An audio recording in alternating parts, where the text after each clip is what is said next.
বঙ্গোপসাগরে সৃষ্ট ঘূর্ণাবর্তের জেরে রাজ্যের আবহাওয়ার বিরাট পরিবর্তন। অনেকখানি কমেছে তাপমাত্রার পারদ।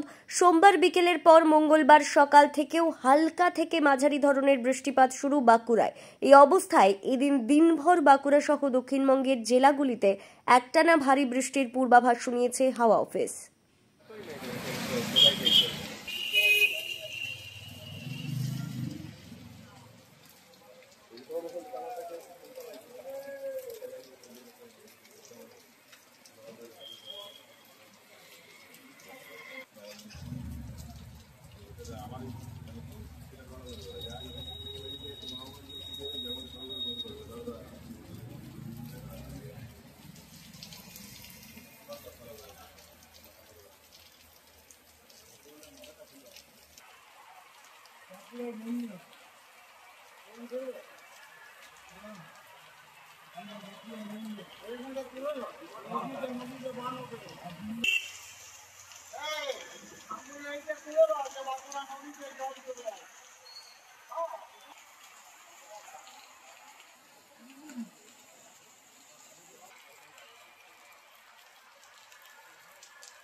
ব্যুরো রিপোর্ট, দক্ষিণ বাঁকুড়া দর্পণ, বাঁকুড়া।